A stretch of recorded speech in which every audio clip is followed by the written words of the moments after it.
ശരി, ഷോൺ ഇന്ന് ഒരു പരാതി കൊടുക്കുകയാണ് ഉണ്ടായത്.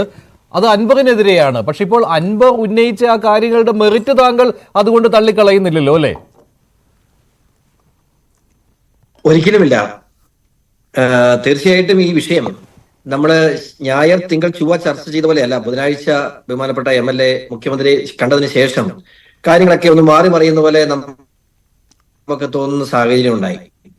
ഇപ്പൊ സ്വാഭാവികമായും അവിടെ ഒരു സെറ്റിൽമെന്റിന്റെ സാധ്യത ഇപ്പോ ബഹുമാനപ്പെട്ട പറഞ്ഞ പോലെ ഇപ്പോ അൻവർ മോശക്കാരനായോ കമ്മ്യൂണിസ്റ്റ് പാർട്ടിക്ക് എന്ന് എനിക്കറിയില്ല. അദ്ദേഹത്തിന്റെ വാക്കുകളിൽ നിന്നും അൻവർ വെറുക്കപ്പെട്ടവനായി മാറിക്കഴിഞ്ഞോ എന്ന് എനിക്കൊരു സംശയം തോന്നി.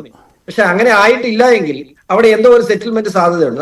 ഞാനതിൽ ഈ അദ്ദേഹത്തിന്റെ പത്രസമ്മേളനം കഴിഞ്ഞപ്പോൾ മുതൽ ഞാൻ ഇതിനെക്കുറിച്ച് നിരീക്ഷിക്കായിരുന്നു. എവിടം വരെ എത്തും എന്നുള്ള അറിയണം. അദ്ദേഹം കൃത്യമായി പറഞ്ഞു, MR അജിത് കുമാർ എന്ന് പറയുന്ന ADGP അദ്ദേഹത്തിന് കൊന്നിട്ടുമുണ്ട്, കൊല്ലിച്ചിട്ടുമുണ്ട്, എനിക്ക് ബോധ്യമുള്ളതാണ്. അത് സുജിത് ദാസ് പറഞ്ഞത് കൂടാതെ എനിക്ക് ബോധ്യമുള്ളതാണ് എന്ന് അദ്ദേഹം പറഞ്ഞിട്ടുണ്ട്. സ്വാഭാവികമായും നമ്മൾക്ക്, പ്രത്യേകിച്ചും സത്യപ്രതിജ്ഞ ചെയ്ത് അധികാരത്തിൽ ഇരിക്കുന്ന ഒരു MLA, ഒരു ജനപ്രതിനിധി, നിയമസഭാ സാമാജികൻ ഇത്തരത്തിലൊരു ക്രൈം, നമ്മൾ ഇപ്പോ ഈ ടിവിയും ചാനലും പത്രസമ്മേളനം ഒക്കെ മാറ്റി വെച്ചിട്ട് ഒന്ന് ചിന്തിക്കുക. ഇത്തരത്തിലൊരു ക്രൈം കേരളത്തിൽ നടന്നിട്ട്, അല്ലെങ്കിൽ അദ്ദേഹത്തിന്റെ അറിവിൽ നടന്നു എന്ന് അദ്ദേഹത്തിന് ബോധ്യമുണ്ടായിട്ട് എനിക്കറിയാമെന്ന് പറയുകയല്ല ചെയ്യേണ്ടത്. സ്വാഭാവികമായും ഇന്ത്യൻ ഭരണഘടന അനുസരിച്ച്, ഇന്ത്യൻ പീനൽ കോഡ് അനുസരിച്ച്, ഭാരതീയ ന്യായ സംഹിത അനുസരിച്ച്, BNS അനുസരിച്ച്, പുതിയ BNS അനുസരിച്ച് സെക്ഷൻ 239 അനുസരിച്ച് അദ്ദേഹം അത് കോടതിക്ക് മുമ്പിലോ പോലീസിന് മുമ്പിലോ കൃത്യമായി മൊഴി കൊടുത്തില്ലെങ്കിൽ അദ്ദേഹം ചെയ്യുന്നൊരു കുറ്റമാണ്. ഞാൻ ഈ പരാതി കൊടുത്ത മറ്റൊന്നുമല്ല. ഒന്നെങ്കിൽ അദ്ദേഹം പറഞ്ഞ ആരോപണത്തിന്റെ അടിസ്ഥാനത്തിൽ അദ്ദേഹത്തിന്റെ മൊഴിയെടുത്ത് MR അജിത് കുമാറിനെതിരെ കൃത്യമായ നിയമ നടപടി സ്വീകരിക്കണം. ഇല്ല എങ്കിൽ അദ്ദേഹത്തിനെതിരെ, അദ്ദേഹം ഈ മൊഴി എന്തുകൊണ്ട് പറഞ്ഞില്ല എന്നത് സംബന്ധിച്ച് കൃത്യമായും അദ്ദേഹം സെക്ഷൻ 239 അനുസരിച്ചുള്ള കുറ്റം ചെയ്തിട്ടുണ്ട്. അദ്ദേഹത്തിനെതിരെ കേസെടുത്ത് അന്വേഷണം നടത്തണം. ഇതാണ് ഞാൻ പറഞ്ഞത്. ഇവിടെ ഏറ്റവും രസകരമായ ഈ പൊളിറ്റിക്സും നിയമവും എല്ലാം അങ്ങ് മാറ്റിവെച്ചു. ഇവിടെ ഷാജഹാൻ സാഹ സൂചിപ്പിച്ച പോലെ ഇവിടെ ഇതെല്ലാം സാധാരണക്കാരെ കണ്ടുകൊണ്ടിരിക്കുകയാണ്. എന്താണ് ഇവിടെ നടക്കുന്നത്? കേരളത്തിന്റെ അഡ്മിനിസ്ട്രേഷന്റെ തലപ്പത്തിരിക്കുന്ന, പോലീസ് അഡ്മിനിസ്ട്രേഷന്റെ തലപ്പത്തിരിക്കുന്ന വ്യക്തി കൊലപാതകം, തട്ടിക്കൊണ്ടുപോക്കൽ, സ്വർണ്ണക്കടത്ത് ഉൾപ്പെടെയുള്ള കാര്യങ്ങളിൽ പ്രതിയാണ് എന്ന് ഒരു ഭരണകക്ഷി MLA ആരോപിക്കുന്നു. അതിന്മേൽ അന്വേഷണം നടത്തുമെന്ന് പറഞ്ഞു. അന്വേഷണം ആരാണ്? DGP നടത്തണം. DGP ഒറ്റയ്ക്ക് പോയി അന്വേഷിക്കാൻ പറ്റുമോ? അദ്ദേഹത്തിന്റെ കീഴിലുള്ള ഓഫീസർമാർ, രണ്ടാം സ്ഥാനത്ത് നിൽക്കുന്ന ആളാണ് അജിത് കുമാർ. ഇനിയുള്ള അന്വേഷിക്കാൻ റോഡ് കിടക്കേണ്ട ആളുകൾ മുഴുവൻ 3ഉം 4ഉം മുതൽ താഴോട്ടുള്ള സ്ഥാനക്കാരാണ്. സ്വാഭാവികമായും ഇത്ര വലിയൊരു ആരോപണം ഉണ്ടായിട്ട് മുഖ്യമന്ത്രിയുടെ ഇന്നർ സർക്കിളിൽ നിൽക്കുന്ന ഒരു വ്യക്തിയാണ് MR അജിത് കുമാർ. അപ്പൊ മുഖ്യമന്ത്രിയുടെ ഇന്നർ സർക്കിളിൽ നിൽക്കുന്ന വ്യക്തി, എനിക്കെന്തോ ഡിസ്റ്റർബൻസ് കയറി വരുന്നു. ഇല്ല, പറഞ്ഞോളൂ. അത് മാറ്റിയിട്ടുണ്ടോ? പറഞ്ഞോളൂ. കേൾക്കത്തില്ല.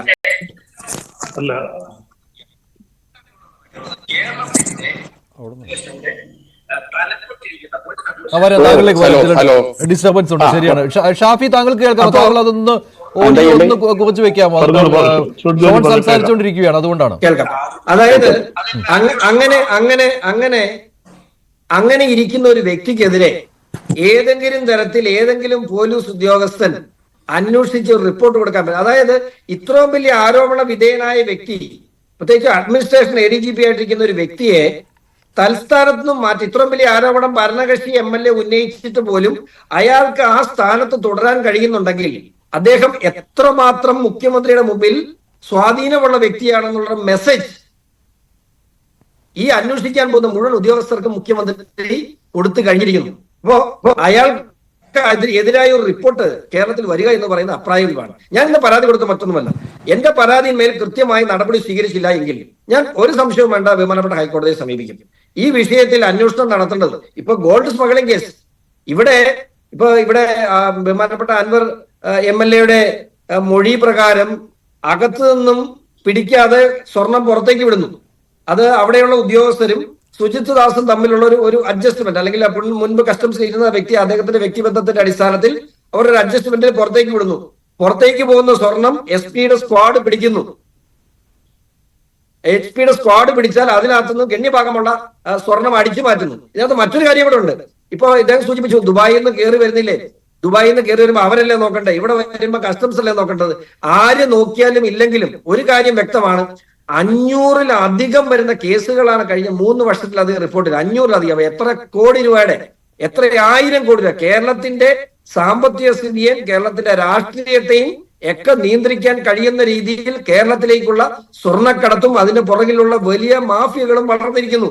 ഈ ആരോപണങ്ങളും ഇപ്പോൾ ഉണ്ടാകുന്ന പ്രത്യാരോപണങ്ങളും ഒക്കെ ഈ സ്വർണ്ണക്കടത്തുകാർ തമ്മിലുള്ള കുടിപ്പകയാണോ എന്ന് പോലും സംശയിക്കേണ്ട സാഹചര്യത്തിലാണ് മുമ്പോട്ട് പോകുന്നത്. ശരി ശരി ശരിയാണ്. അതിന് വിശദമായ അന്വേഷണം വേണം. പക്ഷെ ഒരു അന്വേഷണത്തിന് മടി കാണിക്കുന്നു എന്നാണ് ഇത്. ഓരോന്നും ഓരോ